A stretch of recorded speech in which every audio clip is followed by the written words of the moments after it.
Oh wait, hair and makeup. Hang on a second. Welcome everybody. My name is Mark Moyer, and yes, you are in the Win Again Clubroom, and yes, we are super excited to have Leah Amico in the house. She's going to jump in 1 sec. I'm going to do a very quick, I think, intro, but I don't like to do too much, partially because I didn't memorize it all, and partially because I want her to fill in all the blanks. So I'm going to invite her in, and as I do this, born and raised in California, which is one of the states on the other side of the country. Leah was born and raised there, and still raised and continues to be raised there. Attended University of Arizona. She's a wildcat. Take that as you may. Played in a lot of Olympics. I'll say 3 of them and 1 gold medals, because she doesn't do anything less than that. And is a very successful speaker. Has been speaking for between 40 and 50 years. And has spoken to thousands of places, but her message is fantastic. You'll hear that shortly. And is an author of I took so many notes too, by the way, but The Gold Standard, by the way, this is a fantastic book. It is a great, she says 14 ways to live a life of excellence. But I took down several notes of things that really, it inspires you to think about things that may not be actually written about in here, but it kind of connects the synapses. How do I do with that? Welcome. This is part where you speak. Well, I didn't know you're the way you said it. Okay, I'm glad that he said this is very nice of Mark. He said it's fantastic, because when he first came on, he said it was all right, and then he goes on to his and he's all, this is the best book ever on. Here, 1, 2, right here. Love them. No, I'm kidding. I'm kidding. I'll let you get away with that. Leah's book is longer than my book. That's what I'm going to say. No, I'm joking. I'm joking about all this stuff. But there's several things I'm going to ask you about shortly. But before I do that, because look, as a fellow author, I know how much of a gigantic pain writing a book can be, and it's blood, sweat, and tears of everything, right? But to me, tell me about tell me a little bit about this book and the journey of writing it. And then we're going to go backwards to talk about some other stuff, but tell me a little bit about it. Yes, I had written a couple of devotionals, like faith-based devotionals, because I would do softball clinics around the country for a lot of years, and we would Sunday mornings kind of gather people that were interested. And so I originally had someone said, "Hey, have you ever thought about just putting that book?" So I did that and had done something like that. But then as more opportunities to speak were coming together, I really wanted to put together my thoughts. I would read these like leadership books, and I would just think, gosh, I have all of my own stories on these. This principle, like I've lived it out, I've seen it lived out around me, and so as I was getting more opportunities, I thought, well, I'm going to try to put this together. Now, I learned quite a bit. I worked with a woman who was helping me as a potential ghostwriter. When it was said and done, I feel like it was very good to have someone that kind of kept me accountable. But because I ended up self-publishing, I kind of went the pros and cons of both. And for me, my purpose of what I was using it for, I really decided it would benefit me just to self-publish. But I really did end up rewriting majority. I'd probably say 80% of it. I would talk to her, I would share ideas. But what I am very thankful about most of all, Mark, was that as I was putting it together, I really think it clarified. I went to 3 different Olympics. I had a journey where I was in college in my first Olympics. My second Olympics, I was married and kind of figuring it out how to train as an individual athlete. Like you got to train on your own and be still at this elite level. And then I became a mom, and my son was 3 when I won my last gold medal. So I had a whole nother, so I was in 3 literally different stages of life for 3 different Olympics. And so there were a lot of stories. And so because of that, I've gone to different environments to speak. And a lot of times I'm like, what is this environment? Well, I wanted to think, what is my main message? Of course, obviously there's the leadership and the culture and the teamwork and the mentality part of it. But I feel like what I ended up coming out with, it really solidified for me, was the ability that every one of us has to make an impact, no matter what season or stage that we're in, no matter how young or old that we are, no matter where we're at, by how we do everything.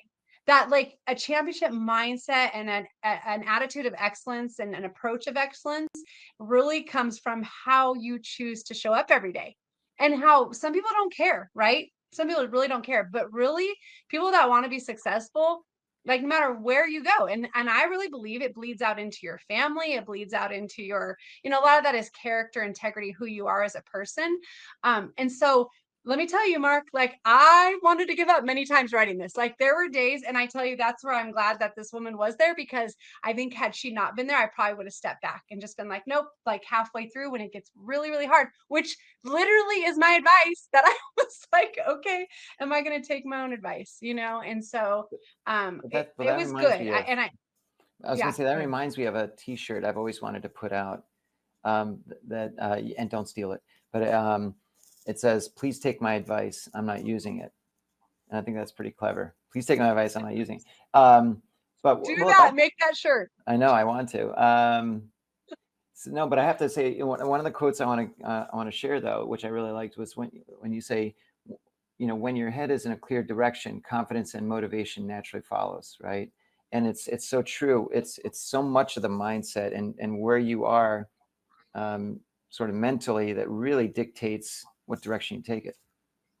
Tell me more about that. Yeah, and I think, well, I think it's easy to start. I think most of us are excited to start. And I think it's when you get to that grind part and when it gets hard, right? And so it was days that either I was, just not satisfied or feeling like this is not up to par. This is not the gold standard. So I was just like, why am I even doing this? Or, I realized because really like probably about over 10 years ago, I had set out to write. It was a kind of a different book, but this idea of some of my journey had come up with some, a good chunk of it. And then eventually I got busy homeschooling my kids and I pushed it aside. I've never gone back to that. So I already did something like that, and so now when I'm in this grind, and I think I had to like you just said, Mark, like I had to keep my mind on what is that outcome. I have to push through because I know on the other side, even though, I'm saying no to a lot of things right now, I had to, I really had to say no to a lot of things. My family and friends were like, gosh, just get the dang book done because we want to see you again. So a lot of late nights, a lot of, 2, 3, and I'm older now. I don't stay up all night usually, but I was for my book. You know what's funny? The one thing I didn't realize when I was writing mine is that, you write the manuscript and you kind of like, oh, okay, I'm done. Like, I'm done. I got it all out. And then you're like, oh, wait a minute, I'm only halfway up the mountain, because then it's all about the font, the title, the picture, the this, the that. What do you say back here? This stupid little thing here.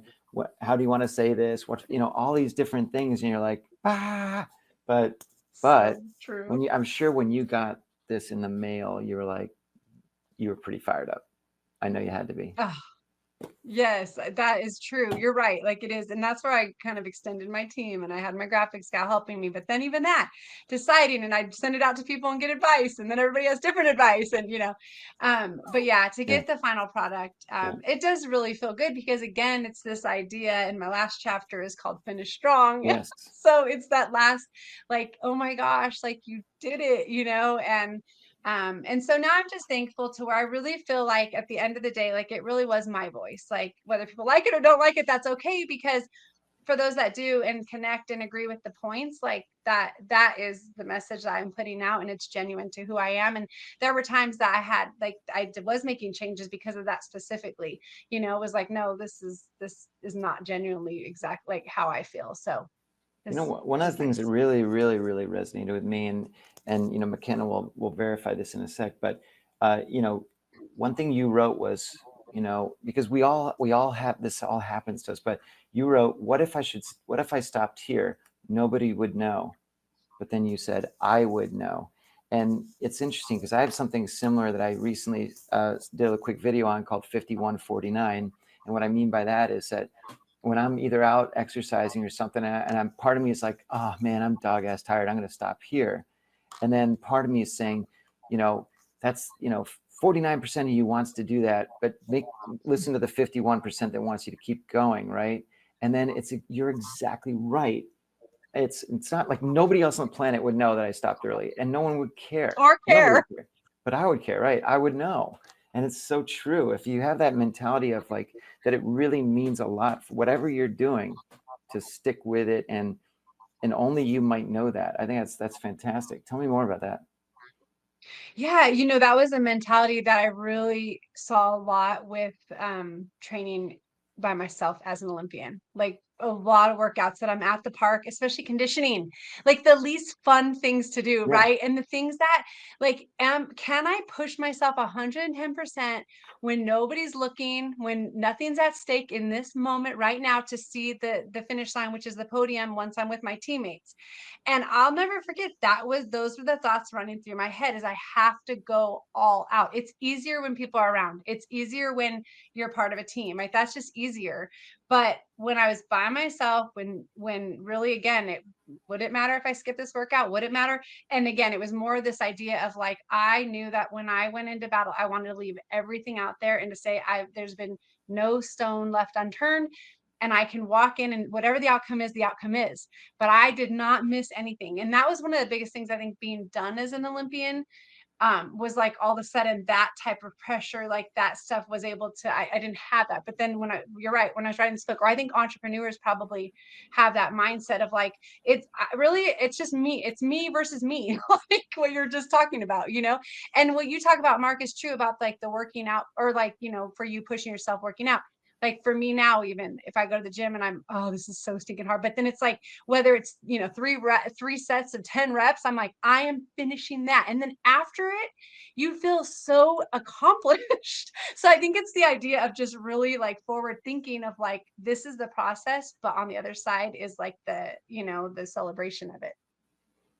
This really brings up an interesting point where, again, we're the only ones that know when we've attained something when we're training on our own. And when you do attain that third set of 10, you're super excited about it. Does your body necessarily benefit that much more? Maybe not, but your mind certainly does. And it just seems like the disappointment of not doing that last set of 10 or something is overwhelming versus the happiness of completing it, but it's almost like when you if you lose $100, like I'm assuming you walk around with lots of $100 bills all the time. So, if you lose one, we're devastated when we lose $100 bill or a $20 bill, whatever it is. We're devastated. We're like, oh, I can't believe I lost it. But when you find one, like, oh, cool, and you just put it away. And it's funny, the power or the sense of loss is always greater than the sense of gain. And so I think that's what makes it almost like more exciting is to complete your training, whatever it might be, because you've sort of, I don't know. I mean, I just, the 51-49 rule for me is so strong that I try my best to always be on the 51 side and not the 49, side where you kind of give up and stuff. I also think like, apathy, like a lot of people deal with that. And I think like nobody can make you care more, right? Like you cannot infuse passion in someone. Like you talk about attitude and effort, but like you cannot make someone passionate. You cannot make someone like just want it that much more. Like that comes from within. And that's why like just understanding like how you're wired. Like for me, like I would tell these athletes, or I tell these, people I talk to, like our coach would like talk to us after a bad game. And I was just like inspired to just want to go out and compete right then, even though he's like on us and he's like not happy. And so instead of that idea of just like cowering in that moment, right, and just like, oh, we're no good, no, I was like, okay, like almost using it as motivation. And so we all do it differently, but I saw athletes like myself at the top that we're very similar in that expectation that is set. What's going to help me to reach that expectation? Because that's a big piece of it, right?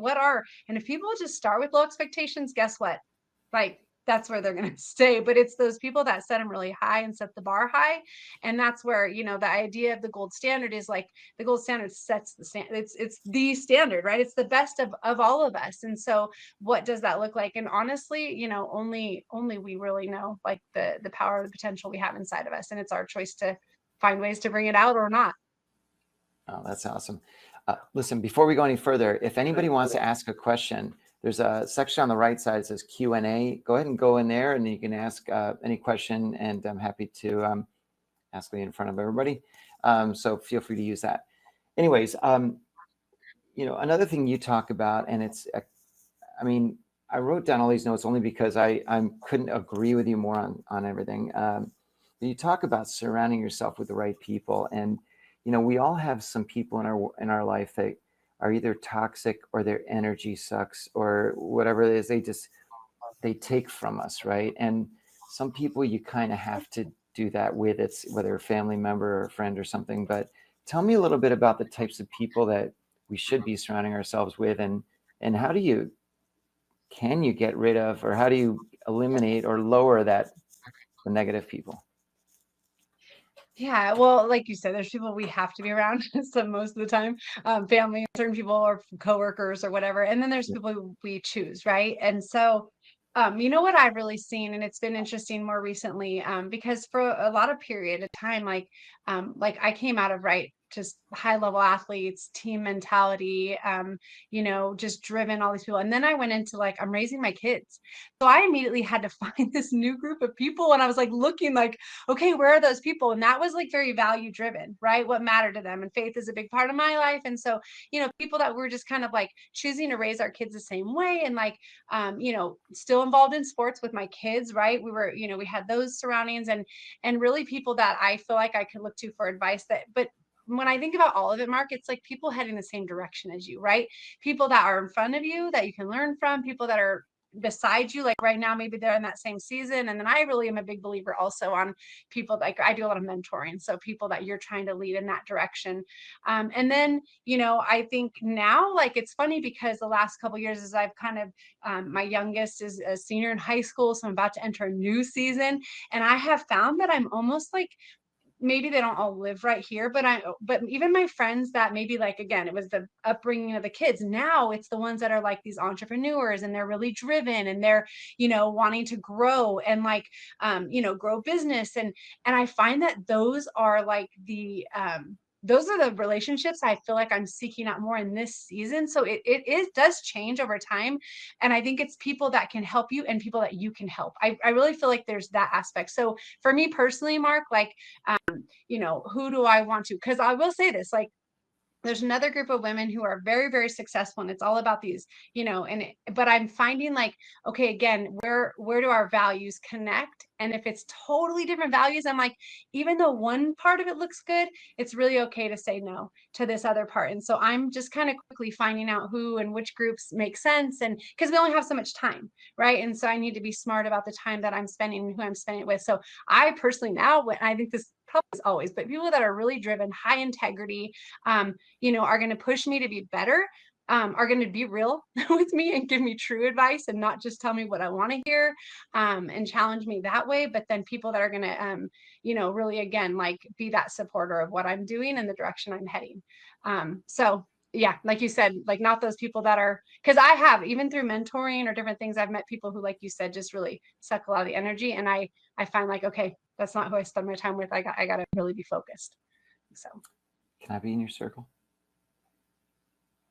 What'd you say? Can I be in your circle?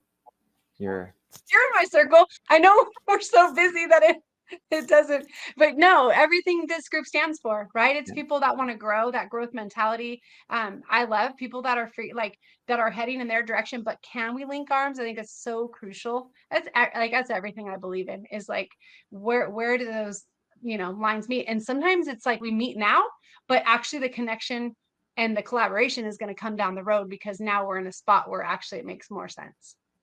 Perfect. Daron has a question in here. He says, what was the biggest obstacle you had to overcome while playing softball? For me, I talk a lot about it. I talk about it in my book. My coach, my sophomore year of college, moved me from pitcher to outfield. And I basically went from like kind of being one of these top athletes who had gotten the scholarship, top school in the country in college, to like going to a brand new position that I've never played before.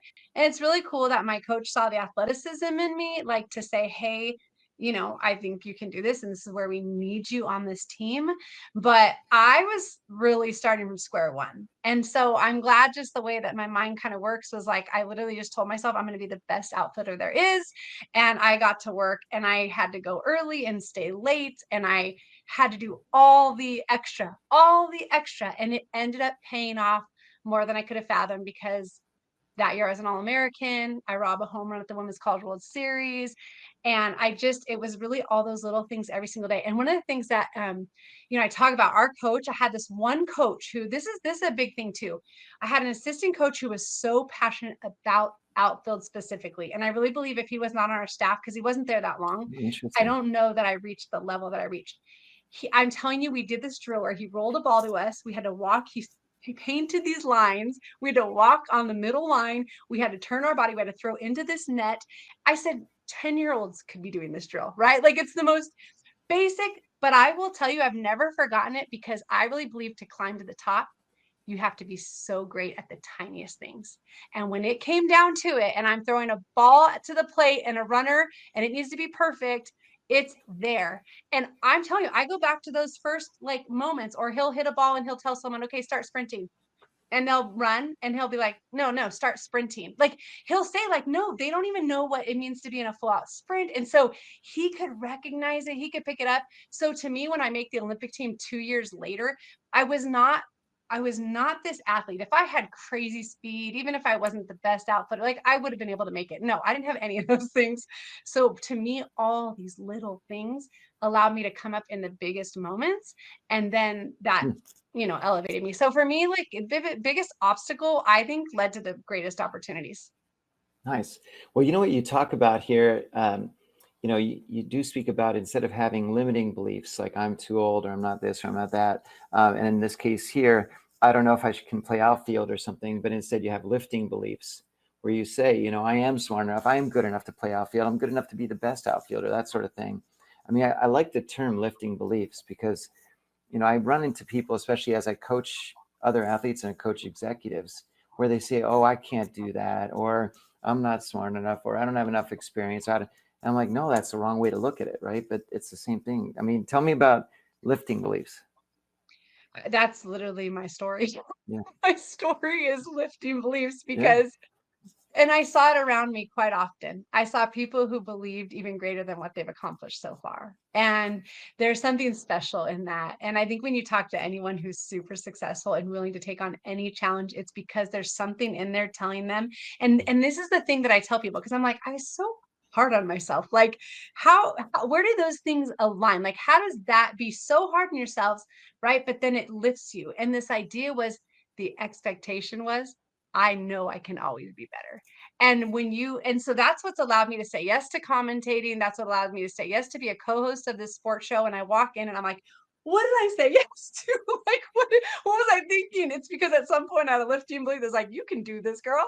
And then I go and I'm like, oh gosh. But then I immediately like tell myself, no, everything is hard when you first do it. You're going to learn very fast, and you're going to find a way to be great at it. So that literally, like, I talk to myself into opportunities. And I mean, I just laugh. I did a narration recently for a documentary for softball, and I just am like, how do I get these things? But to me, if it comes and there's an opportunity, I'm like, I'll figure this out. Like, let's go. I want to be the best, so I just need to learn. So to me, lifting beliefs are great. And there was one athlete who all of us were like, she should not be on the team. And she was an alternate of one of the Olympic teams, but she's so top 18 in the United States and the world, essentially. And we heard her after a game talking to her parents, and we were all laughing because she did okay, whatever. She did fine. She did, and on the phone, she was like, oh my gosh, I did this and I did this. And she's on this team all because of her belief. I mean, she had some talent, but she was never like that star athlete. But I said, that girl believes she's better than all of us. And because of that lends to any opportunity she does get. Whereas I generally was like, I'm better than my opponent. Like, my teammates, I probably was like, I'm not as good as them. But you know what's interesting is that when you have a lot of confidence, it's not like you're being cocky, where you're sort of showing off your skill set and so on. When you're confident, it translates into everything, where you can look at something and say, well, I can jump over that stream or something. And it may lead sometimes to you maybe falling into the stream or something, but the point is that you're going to be ahead so much farther because of that confidence. And I try to share with people that having that limiting belief and having that like lack of confidence it's almost like an artificial barrier, right? Yeah. And it's Or like what some people call it, the hidden opponent. Right? Like, I tell people, like, it doesn't even matter sometimes, like, the opponent, if you're an athlete on the field or the court, when you have the biggest opponent actually in your head. That's the thing, like the people that are willing to say like, well, help me, or I want to be better at that. Cause here's how I feel. What you said, Mark, is true. Like, and I think kind of, people we all come from different starting points, right? Confidence Mm, wise or not, right? mm. We all do. But the reality is no matter where we start from, every one of us can improve and can become even more confident. Well, that reminds me, it's the same in business where I've noticed as I've gotten older, and I mean, I just turned 31, I guess. Anyway, sort of, that a lot of times we tend to look at people above us and almost overestimate what their capabilities are. Like we Yep. think, oh my gosh, they're so much smarter, better than, and then you meet them in person, you're like, wait a minute, I'm just as smart as this person, or I'm just as capable as this person, and you're kind of caught off guard. I've met, a bunch of C-level people that I'm like, wait a minute, like really, this person's running this thing, So I think that another piece of advice, and it comes through absolutely in your book, is that it's okay to believe in yourself and believe in your capabilities, but also, when you talk about facing down your opponent at one point, and that's your focus, you may be facing the best pitcher in softball, but that pitcher absolutely gives up hits, absolutely gives up runs, and so forth. And so it absolutely should be you that's going to be doing that damage. And more people can do it. I mean, we've all seen the best athletes not do well because the other person beat them mentally, I think, anyway. Yeah, no, for me, like I think it like started in sports. Well, it gave me a lot of opportunities to work through, right? That those challenges and those moments of like in the moment, what's happening, how do I stay calm and how do I find a way to be confident? And then I've seen it in my personal life. I've seen it in times of like really things chaotic and, you know, some situations walking in on my neighbor's dad who was slumped in the chair and not breathing much. And the ambulance has to come and I have to be the one to get on the phone, and like almost like this ability to like to stay calm and have clarity in the midst of like a really a challenge, right? No matter what the challenge is. And that's where I've seen some people just lose it. Some people just do not have that, right? Their emotions control them. And I feel like I learned as an athlete really like, no, I'm in control and I'm going to choose how I'm going to handle this. And ultimately, what is the outcome I want? What is the solution, right?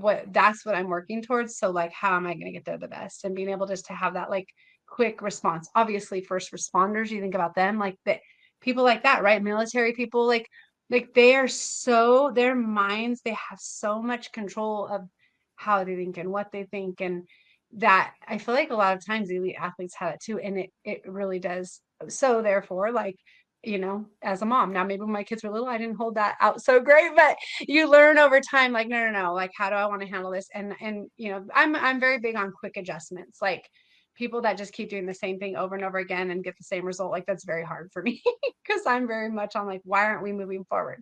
Why aren't we growing? Why aren't we Yeah. getting better? Yeah. So that's what I work towards. Well, Tom just asked something that it's really tangential to that. And he says, well, how do you handle inner and outer distractions? So when you're in the midst of competition, in the midst of really whatever you're trying to accomplish, how do you handle those?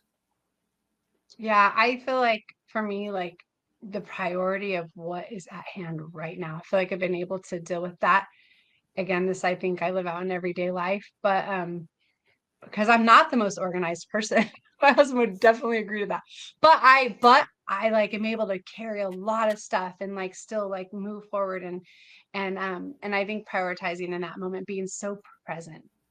And so what I think handling like inner distractions, like for me, right? Like you hear the terms, talk to yourself, don't listen to yourself. And Mark, you were talking about that when you were saying about the 5149, like it's the same exact thing. You're literally telling yourself, like, wait a second here, So that's the inner. Outer, I think for me, like again, I think it depends on what I'm trying to do. I struggled a little bit early on in my career. I had a coach who was very on the USA team that was very outcome oriented. He was old school. He was older in his 70s. And so kind of thought, well, listen, things have always been done this way. And we've always done great. So why change? You know, it's such a dangerous mentality. It's such a dangerous Mhm. mentality. So if I didn't do things a certain way, like he would get on me, like he wasn't okay with it. And I was adjusting to try to please him, not to stay on my strength. And it's this tricky balance between how do you like listen to the coach and yet stay within your strength, because I knew it pulled me out. And then my last Olympic coach was my college coach, who he would be the opposite. Like, so I'm just giving an example, but swinging at the first pitch, like it just wasn't my thing. Right. And some people are just all or nothing. And so if you looked at my batting average, probably with an 0-2 count versus no ball, no balls, no strikes, like I was probably way higher batting average. It's just how my mind worked, my focus, my, Mm, intensity.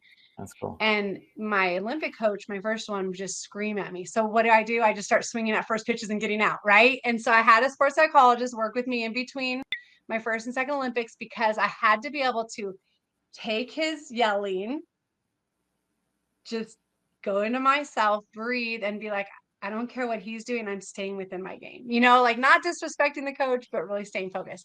My last coach knows me, and he would say something like, what the heck are you doing? I get out on a first pitch. Leah, what are you doing? You never swing at that. And he would do the opposite and allow me to go back into my process and my strengths. And so I say that to say, like, I feel like learning, like, even that was an outer distraction that I had to learn to say, well, how do I still stay within my strength, my best, in that moment? And I think we have more outer distractions than ever, and I think we need to help these kids, but I didn't have obviously all the phone and all the things that were Mhm. outside noises that kids have to deal with today. So I'm actually very thankful for that. Well, that's, I think, one of the biggest lessons we can try to teach the younger generation is how to separate all those distractions and be able to prioritize, because I do see kids that are, it's like whack-a-mole, like a bright shiny light thing, and they almost need that constant stimulation in a variety of directions. And I think the ones that will be the most successful going forward, the ones that are able to really focus and be better at, whether Yeah, it's internal or external focus. I agree. I So, agree. Okay, so that question, can I answer that? yeah, Natalie. So Natalie asked, well, when you reflect on your athletic career, what gift or skill did you learn from playing that serves you the most now? What I truly, truly believe is it was the ability to use adversity to my advantage. Um, and then to see like the opportunities beyond the obstacles. So I talk about that because I feel like every time I came up against challenges, I feel like I was able to actually go further. I would feel like I was able to learn new skill sets. I feel like I was able to have more tools. So then eventually I coach a little bit now, but when I work with athletes and used to get lessons or do clinics, I feel like I had so many challenges throughout my career that I feel like I could tell them like 20 different options to learn, because one time I did this, and one time I did this, and it helped me, and one time. And so for me, I feel like it was really that ability to take that failure and learn that lesson quickly. And I really believe that serves me the most as an adult. I feel like I see it. I feel like that's why it's allowed me to go on and do so many different things. And then the versatility piece. I feel like, I played multiple different positions. They were needed at the time, and I went all in with it. And I look through my career now and all the different things I've done and tried and stepped out. So stepping out of my comfort zone is a very, very big one. Being pushed out of your comfort zone and being willing to be stretched. Like, I think that has served me also the best in post softball career. One of the stories that you mentioned in your book is about, when you were first you were doing a presentation and your video cut out, and you kind of were trying to figure out what's up with the camera, but you continued doing it. And it's funny because it reminded me of something that's happened to me before, where, um, I think the way people will look at you is they will remain calm if you remain calm, and they won't even Yeah. notice. And a lot of times we have a habit of saying, oh my God, this is the worst thing that could possibly happen, when actually no one else cares. And so I Yeah. think, I love how, you sort of put that, where at the end of the day, it didn't matter. And it turned out to be a great presentation anyway. And, but tell me more about that whole Yeah. Well, mindset. Yeah, and I was on this call with all these financial people, and it was something I was like just newly getting into, and was so excited to have this opportunity. And I'm on this video, I don't know why, but it was the one time they had us call in and not do the audio from the computer. I'm not sure. Maybe it's common that it goes out. I don't know. But all I know is like I'm like 10 minutes in and it just cuts out. This is the thing, Mark. I couldn't hear anyone else. So I had no idea if anyone was even on the other line. But That's I great. am like clicking things while I'm telling my stories and trying to remain on task and on target. And I'm like, what is going on? And I'm like, like you said, I'm like, oh my God, I can't believe, of course this would happen. And, again, and I just kept, and I pressed on and I finished the talk. And I don't know how many, I mean, they all stayed on the phone part of it. I'm not sure what even happened on the other part of it. I never did get it back. But what you just mentioned about like not allowing that to show, that has served me well. Let me tell you, speaking at like high schools where there's just the kids are crazy or something. One time I walked in and I started my talk and the kids were already rambunctious before I even start. They turn off the lights. The principal was not there. I'm like, okay, I could tell leadership at this school is very lacking. So I'm talking and then all of a sudden the kids are kind of they're restless. And I'm thinking this, so I am like 30 minutes to talk to these kids. So I immediately switched to a totally different story that I never would have told in that spot because I was like, I have to get their attention. And so this idea of like, I'm not going to let them know that I'm like, are you kidding me right now? In my head, I'm just going to find a way to like, to get, and then they were silent and they were respectful. But I was like, these people just don't even have an example of leadership. And so, yes, I think like so I learned that a lot from my coach, like in the Mm, midst of like this, like the heat of the moment was when he was the calmest. He was like frustrated with us when we're winning and someone makes a yeah. mistake, or maybe, we end up losing, whatever. But like when we're like in the battle, I'm telling you, he was like a rock.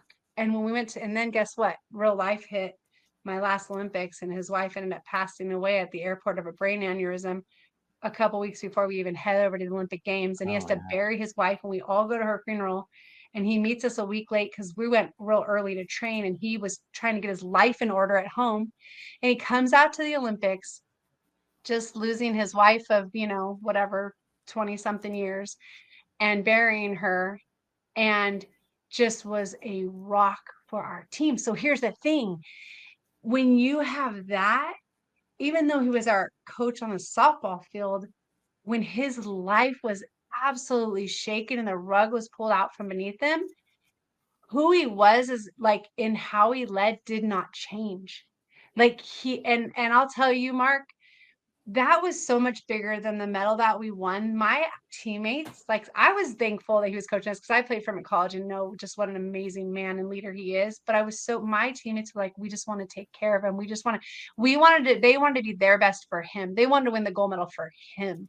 Like so much bigger, And so I just think like that calmness in, because that's like, let's think about it. I tell everybody, you can be happy and great when everything's going well. But the second, and some of us that were talking, right, about, Tom and the others, we were talking about like, it's the traumas, it's the things get hard, right? And then I love what John Wooden said. He said, adversity introduces a man's character to himself. And I'm like, yes, that's so good, because it's when you go through adversity that you see what really you're made of. And to me, like that, those are the people I want to be around. I find, Mark, when you talked about earlier about who do you want to surround yourself with, I find that I want to be around people who are calm, cool, and collected, even in the midst of like crazy, because I find that that's where like I like to have my energy and my mindset, and I feed off of that so well. Nice.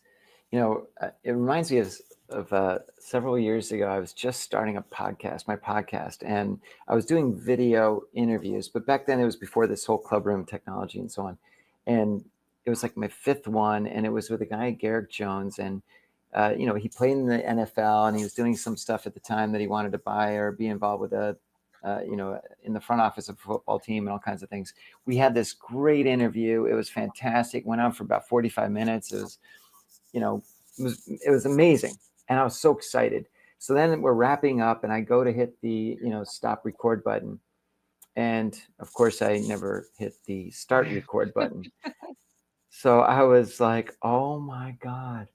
So I looked at Garrick and I said, Garrick, tell you what, I kind of screwed up and I didn't really hit the start button. Would you mind if we just did maybe another 20 minutes? And he was really cool about it. And we ended up going another 40 or something. And it was even better than the first time around, which was great. But just like, normally I'm someone may have just said, you know what, I won't tell him that I screwed up. See you later. Thanks for being here. But I had to fess up and tell him that. But it was, so trust me, now I always triple check that I hit the record button. But all right. So a couple quick questions for you. Number one, I mean, obviously you speak all over the country, all around the world. You speak everywhere, and your lessons cover so many topics. But tell me a little bit about right now for the people that are here. Who are some of the people that they can introduce you to that would maybe, whether it's schools or organizations, whatever, that would love to have you come and speak. And how can they get a hold of you that way? Yeah, definitely. You can reach out to me, and my website's leahamico.com. Also, a lot of new opportunities have been coming. So I don't even know that I don't have an avatar audience yet. I don't know that I necessarily will.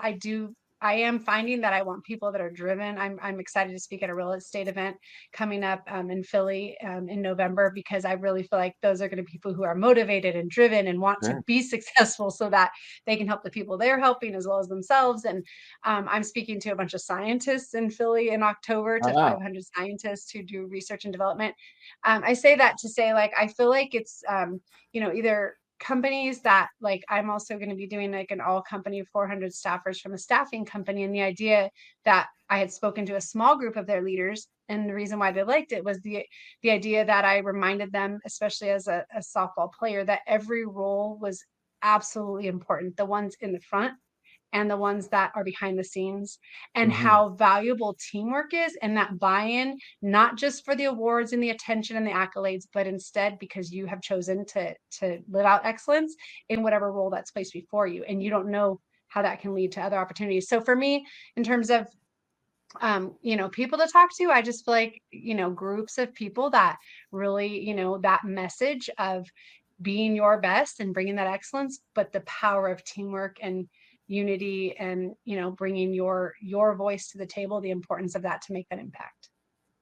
Well, which brings me to another story in your book, which I thought was great, when you discuss how every role is critical in winning a championship, and the year that you gave the award to your bullpen catcher, and she was not expecting it. She was like, what did I do? And you said, well, without you, we couldn't be here. And tell me about that. That was my college coach, and it was my second year, Arizona. Yeah. Right before I got to Arizona, they won their first ever national championship. They were not expected to win. The year, my freshman year, we were not expected to win. And so my sophomore year, we were 64-3. We had walked into now these expectations, right, and brought our level up.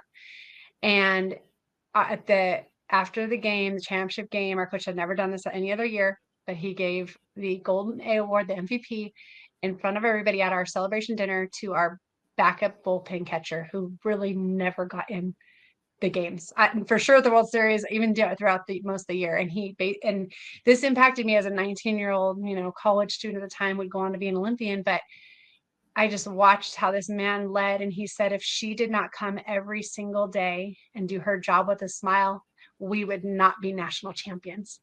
I know what that said to me, and I was her teammate, and was so like, that is amazing. I can't imagine what it did for her in her life.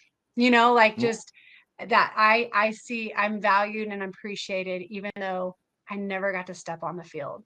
That my role did matter, and then I did make my team better every day by coming and showing up with excellence. And so then, Mark, a couple years later, I'm on the Olympic team, and I switched off in right field, and then the gold medal game, I did not get to play, but I remembered that moment, and I was like, no, I do. And then I went to a starting role in right field my next Olympics, and a starting role at first base. So I'm kind of grateful that I had different roles in different games, because how did I show up? The same. I showed up the same. I had a little more wisdom by the end, but I showed up the same every year, no matter what I, was getting to do. I was going to still give my very best. I love that. On that note, I mean, that was amazing. Thanks, Leah. I mean, that was great. All right, before we go, just one last question. You're out west, right? If you hopped on a plane California. in like an hour or so, I think you'd be here in time. I've got a softball game at 8:30 tonight here. You do not want me. Come on. Well, listen, I know the other players in the team. Trust me. I want you there. So if you come on, hustle it up. By default, or at least to coach us.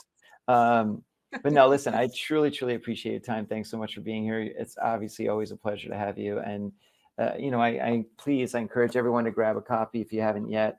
It's a fantastic read. It's also like a nice, when I say easy read, that's not in a bad way. It's in a good way. It's something that allows you to absorb everything and really sort of live with these 14 ways to live a life of excellence. Wow. And would you say, Mark, I mean, my heart behind it, because I like to read, but I like to read books that relate, or it's someone's story, but then like just these key points takeaway.